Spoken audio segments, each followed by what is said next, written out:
A Lei 10.257, mais conhecida como Estatuto das Cidades, está presente na maioria dos editais de concursos de arquitetura. E por isso, saber o que é mais cobrado dela é fundamental para a sua aprovação. Então vem comigo que eu vou te mostrar tudo o que você precisa saber para dominar essa legislação que está entre as mais importantes para a sua prova.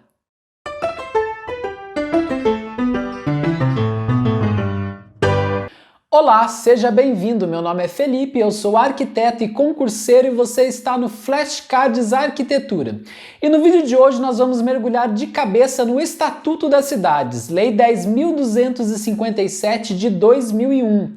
Vamos passar pelos tópicos mais importantes dessa lei para as provas de concursos. O Estatuto das Cidades é dividido em 5 capítulos e para ser mais didático nós vamos fazer nosso estudo passando pelo que é mais importante em cada um deles, beleza? Capítulo 1, Diretrizes Gerais. Vamos falar um pouco da importância do Estatuto das Cidades. Para que ele foi criado, afinal? Ele foi criado para estabelecer normas de ordem pública e interesse social. Basicamente, ele regula o uso da propriedade urbana em prol do coletivo. Você provavelmente já deve ter ouvido aquela definição famosa de desenvolvimento sustentável, que diz o seguinte: é o desenvolvimento capaz de suprir as necessidades da geração atual sem comprometer a capacidade de atender às necessidades das gerações futuras. Pois é, o Estatuto da Cidade regula justamente isso. Ele busca garantir o desenvolvimento sustentável através de diretrizes de política urbana. A lei nos traz várias diretrizes, eu não vou passar por todas elas aqui. Meu objetivo não é ler a lei com você. Esse é o seu dever de casa. O meu objetivo aqui é te mostrar aquilo que é mais importante, aquilo que você tem que dar mais atenção para a sua prova. E as diretrizes de política urbana que você tem que dar mais atenção são as seguintes. Garantia do direito a cidades sustentáveis. Nós acabamos de falar sobre isso. O Estatuto tenta garantir que as cidades alcancem o seu desenvolvimento de uma forma sustentável. Gestão democrática. O que é essa gestão democrática? As cidades devem ser geridas não somente pelo poder público. Cabe também à população fazer a formulação, execução e acompanhamento dos planos, programas e projetos de desenvolvimento urbano. Cooperação entre os governos, a iniciativa privada e os demais setores da sociedade. Essa é uma diretriz que também faz parte da gestão democrática. Parece muito clichê falar, seja a mudança que você quer ver no mundo, não é mesmo? Mas é mais ou menos por aí. A gestão das cidades não pode ficar nas mãos de somente um segmento da sociedade. É necessário que haja uma cooperação entre os vários segmentos da sociedade. Ordenação e controle do uso do solo de forma a evitar uma série de coisas, dentre elas a utilização inadequada dos imóveis urbanos, o uso excessivo ou inadequado em relação à infraestrutura urbana e a retenção especulativa dos imóveis urbanos. E o que é a retenção especulativa? É quando o proprietário compra um terreno e não faz nada com ele, não vende, não constrói, não faz nada, esperando que ele se valorize no futuro. Ainda falando das diretrizes gerais, lá no capítulo 1 nós temos um tópico muito importante que é sobre as competências da União. Esse é um dos assuntos mais cobrados em provas. Inclusive, eu já fiz um vídeo aqui no canal sobre as questões mais cobradas de Estatuto da Cidade. Se você ainda não assistiu, o link estará aqui em cima em algum lugar. Assiste lá que vale muito a pena. As competências da União com relação à política urbana são 5, mas eu quero chamar a sua atenção para a primeira porque ela é disparado a que mais é cobrada em prova, e ela é a seguinte: legislar sobre normas gerais de direito urbanístico. Fique esperto, porque ela parece uma questão muito simples, e de fato ela é, mas na hora da prova vai aparecer lá que ela é uma competência do município, uma competência do Estado, e não é uma competência da União. Capítulo 2, dos instrumentos da política urbana. Aqui estão concentradas a maioria das questões de prova sobre essa lei. Então nós vamos passar pelos assuntos mais importantes. Existem vários instrumentos, mas alguns deles são muito cobrados. E antes de nós abordarmos os principais instrumentos da política urbana, nós temos que nos atentar a uma coisa muito importante, que é a classificação desses instrumentos que vez ou outra aparece em prova. E é muito importante que você fique atento quando estiver lendo essa legislação. Basicamente, para efeitos de prova, nós temos 3 principais classificações. A primeira delas engloba os instrumentos que fazem parte do planejamento municipal. E o que você tem que saber aqui é que dentre esses instrumentos nós podemos destacar os seguintes: o plano diretor, o plano plurianual e a gestão orçamentária participativa, com muita ênfase para o plano diretor, que é de longe o mais cobrado. Então, se a questão de prova disser que o plano diretor faz parte dos institutos jurídicos e políticos, está errado. O plano diretor faz parte do planejamento municipal. Preste muita atenção nisso porque cai em prova. A segunda classificação diz respeito aos institutos tributários e financeiros. E o que você precisa saber aqui é que o principal instrumento que faz parte desse grupo para efeito da sua prova é o Imposto da Propriedade Predial e Territorial Urbana, ou seja, o IPTU.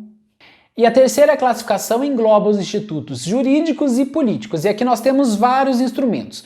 E os mais importantes para a sua prova são concessão de direito real de uso, parcelamento, edificação ou utilização compulsórios, uso capião especial de imóvel urbano, direito de superfície, direito de preempção, outorga onerosa do direito de construir, transferência do direito de construir e as operações urbanas consorciadas.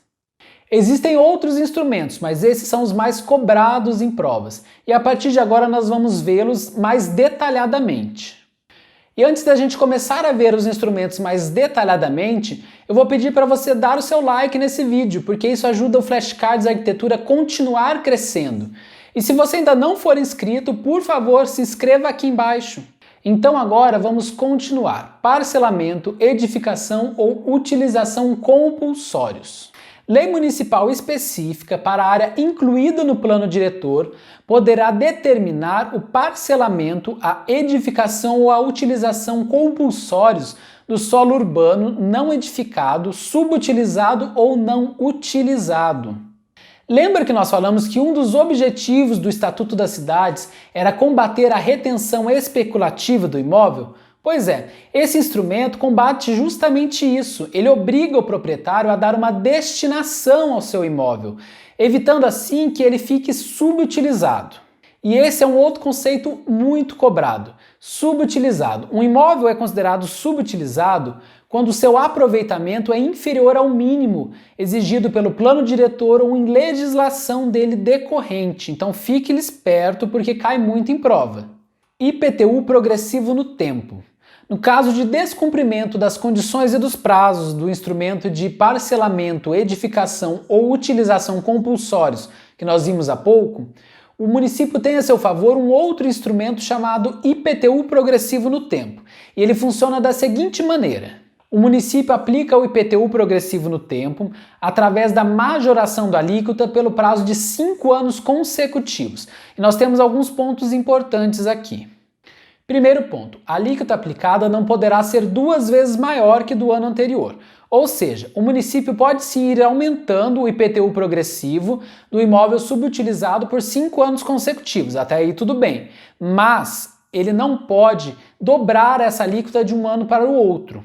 Segundo ponto, e preste atenção que ele é muito cobrado, o IPTU progressivo poderá ter alíquota máxima ao longo desses 5 anos de 15%. E uma terceira informação muito importante, é vedada a concessão de isenções ou de anistias em relação à tributação do IPTU progressivo no tempo. Então fique esperto, não tem nada de perdão. Isenções e anistias do IPTU progressivo no tempo são proibidas. Outro instrumento, desapropriação com pagamentos em títulos. E como funciona esse instrumento? Decorrido o prazo de 5 anos da majoração da alíquota do IPTU progressivo, em no máximo 15%, como nós vimos, sem que o proprietário tenha dado nenhuma destinação ao seu imóvel, o município pode proceder à desapropriação com pagamentos em títulos da dívida pública. Ouça bem, o município pode proceder à desapropriação e não deve proceder à desapropriação. As bancas adoram trocar esses dois verbos, tornando a sentença errada, então presta muita atenção.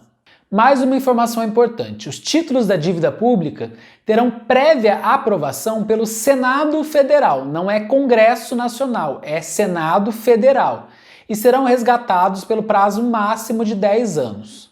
Uso capião especial de imóvel urbano. Aquele que possuir como sua área ou edificação urbana de até 250 metros quadrados por 5 anos, ininterruptamente e sem oposição, utilizando-a para sua moradia ou de sua família, adquirir-lhe-á o domínio desde que não seja proprietário de outro imóvel urbano ou rural.